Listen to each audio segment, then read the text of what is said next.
Hey moms, it's your girl Sharita, the Behavior and Literacy Strategist, coming at you from the Morgan Unlimited Growth Institute, where you can find solutions for your child's behavior and literacy challenges. What's up, y'all? I hope you're having a great day. I have my student coming up in about 15 minutes, so this is going to be quick. But during this break, me and the girls were outside in the garden. We were feeding the plants. We were watering plants. We were seeing the new stuff that's coming in. So I'm kind of a mess right now. I wanted to get in here and talk to y'all about this very important topic. Now I said, I promised y'all that I was going to be coming here and talking to y'all about how to teach your child to study. We have to teach our children to study from a very young age. We got to get on it, okay? Because this is something that, you know, they definitely struggle with studying, and when tests are coming up, a lot of our kids are nervous about tests, so they may even be acting up when it's time to take a test. They can't do it themselves. So what's going on with this? Having some internet issues right now. I'm not even sure why. My internet's been fine all day, so sorry about that. Okay, so number one thing we want to do to teach our children how to study, and like we said, we want to teach them so that they can do it on their own, so that it runs like clockwork, so there's something that they are confident in and they can do without us even trying to get them to do it. I just want to say a quick example of one of my students who, you know, he was struggling in school, and then he started getting hundreds, and and during the summer we were focused on hundreds. This is last summer, and we were like, we love hundreds. We going after A's. We were just focusing on that. We just talk junk about it all the time. So when he got in school, he started busting hundreds on his test. He was so excited about it. He said, "Miss Sharita, I did what you told me to do, Miss Sharita. I did what you told me to do." He said, "I practiced by myself." And he said, I put it up on the wall. We'll be talking about that a little bit more. And he said, then I asked my friends to test me, you know, and then I practiced myself again. And when I went to bed that night, I was pretty sure, Miss Sharita, that I was going to get 100 the next day. All right? So he was really excited. And this is the reason why we want to do these things for our children. They may be fighting. They may not want to do it. It may be hard. And we might think that we have to do something else on the outside. Or we may be thinking, you know, they can't focus, they have a problem, let me get them tested. Let's focus in ourselves. Figure out what exactly the problem and just equip our children. So, number one, what you want to do at first, you want to put your structure in place, okay? Remember here, we are improving our children's behavior and their focus and the choices they make, and we're improving their academics at the same time. So we're doing both, all right? So number one, you want to put your structure in place. You want the time. You want the location. You want them to be prepared for success. Meaning that's one of the things that my students have to do to earn points in the program. They have to be prepared for success. So that means gather all your materials. Know exactly what you need to start the study session, and get all of them. Get prepared. Sit down. Look like. Also, you want to have a point of focus.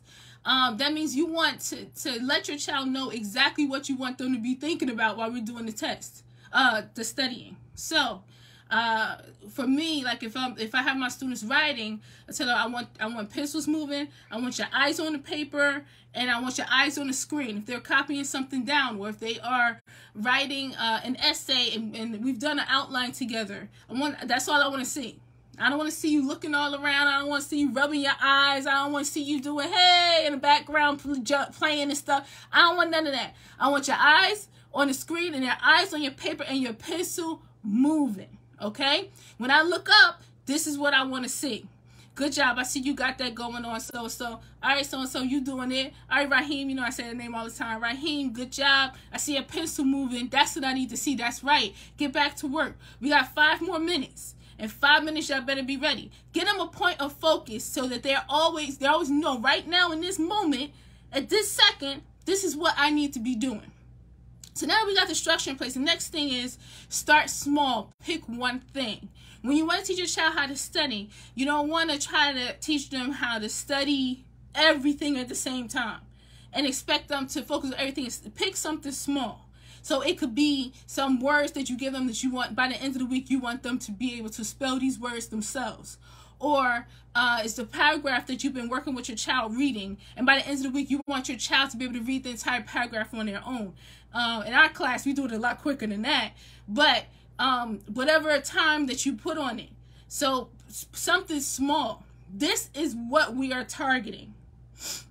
You take that one thing and teach your child how to study that one thing, and then you do it again with something else. You do it against something else. After a while, your child has new habits. Your child has now developed study habits, and they're able to do this everywhere. Okay?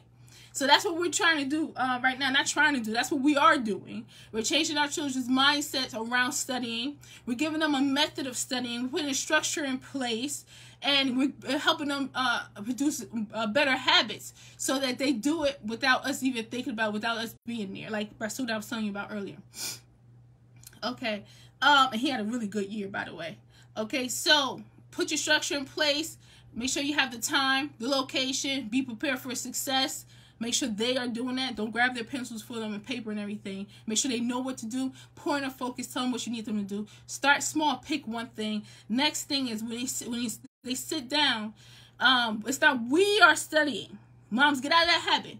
We study. When I ask them, like, tell me about homework. What happens during homework time when I do the consultation? It's like, well, we do we start at this time, and we do this. We review, and we do this, and we do that. And then at the end, we end up doing this, and we spell together. We read it first, and then we answer the question. We. We're not French, okay? We're not doing that. Your child needs to be the one doing it themselves. I talked about this in another video. The reason we want them to do it themselves is that's how we know what they can do and what they can't do. That's how we know they're good here, but then they get stuck here. Or we need to coach them here because this is where they're lacking.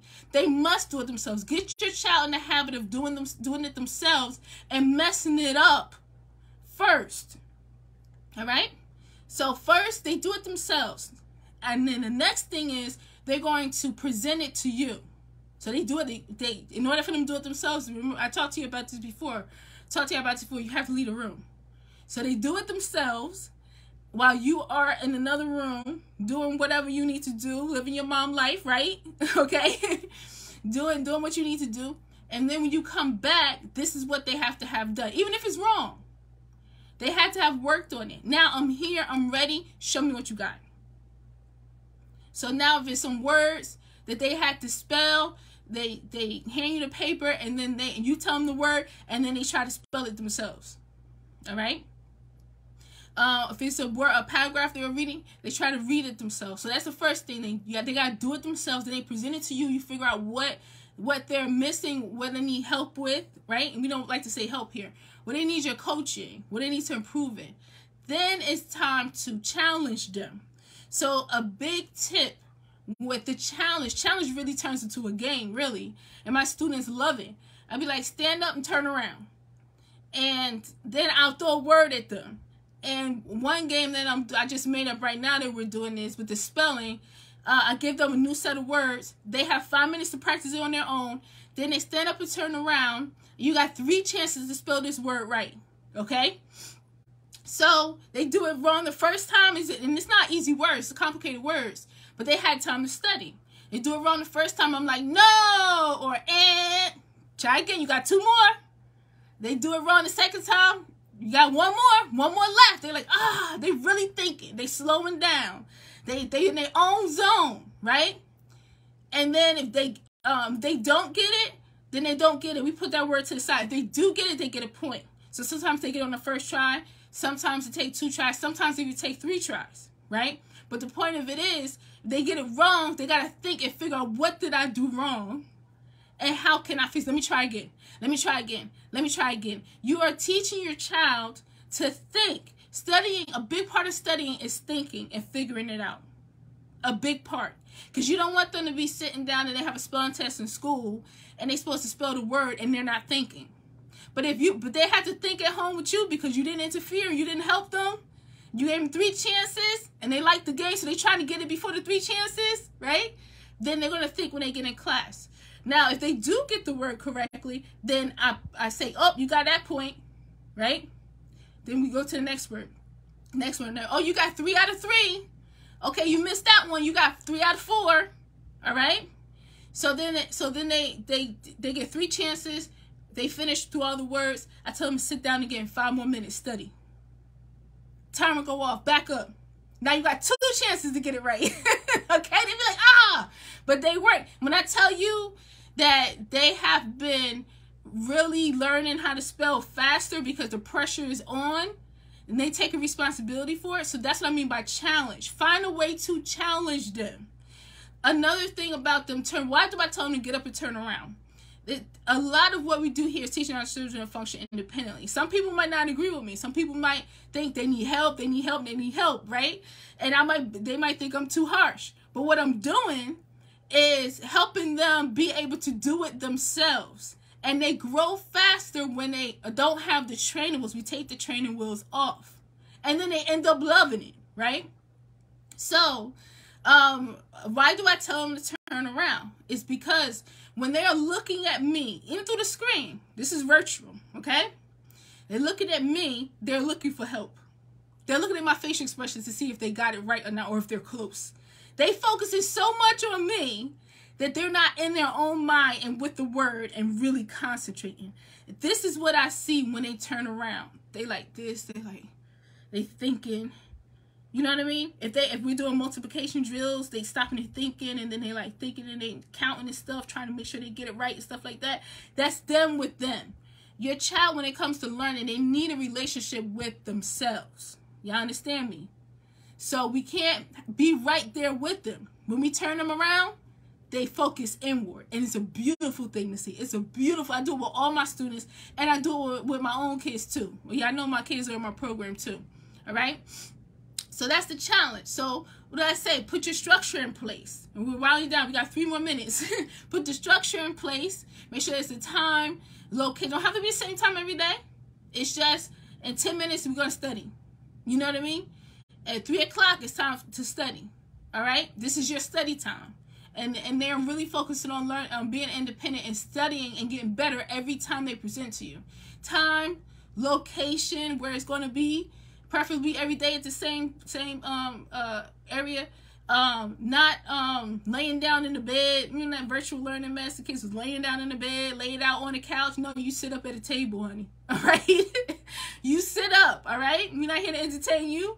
All right? So time, location, be prepared for success. They gather their own stuff. They got to be ready when the timer go off. And when you are ready for them, they have to be ready. Point the focus, tell them exactly what you want to see while they're studying. Start small, pick one thing. Have them practice that and drill with that and get challenged with that until the end of, until they get the final challenge or they have the final test, right? Test our kids at home, all right? So start small, and what you're looking for is growth every single day. You're not looking for perfection. You don't want them to get it 100% correct the first time. You're looking for growth every single day. That's what you're looking for. And after a while with doing this, you'll see growth come faster, okay? They have to do it themselves first. They have to study themselves. It's 5 minutes to study. They have to look at it, study themselves. Then they present it to you. Then give them a challenge. Okay, so when they're presenting, you're just listening, you're observing, because you want to see how good they are, how much better they are than yesterday. So some of my students say, all right, we had 10 words. Last time you got 7 of them out of 10 on the 3rd try. Today you got 9. That's what I'm talking about. Or today you got most of them before the 3rd try. You got them in 2 tries. Very good. Some of them you got on the 1st try today. Very good. I can't wait to see what tomorrow brings. Y'all understand this, all right? So the challenge is very important. So they present it to you, you listen. Then you challenge them. Last point. Use the wall to review those words, that paragraph, whatever they are learning and practicing and studying needs to be up on the wall. If it's in a notebook, out of sight, out of mind. Learning is continuous, y'all. And you want it to be effortless. So you want them to be up on the wall so that they are reviewing it because they know you're about to challenge them.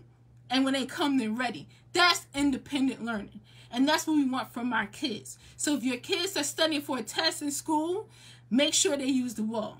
Make sure they're practicing at home with you. Make sure you challenge them. Make sure they are doing it independently and focusing. Make sure you watch how your child concentrates at home, because you want them to concentrate in the classroom. All right? All right, my loves. I got to go because my student, they said 7:45. So they haven't logged in yet, but they might be logging in any second now. So, you know, your girl want to be ready. So, thank you so much for your time. For more information on my tutoring and coaching program, or to improve your child's behavior and literacy from home, stay with me, y'all.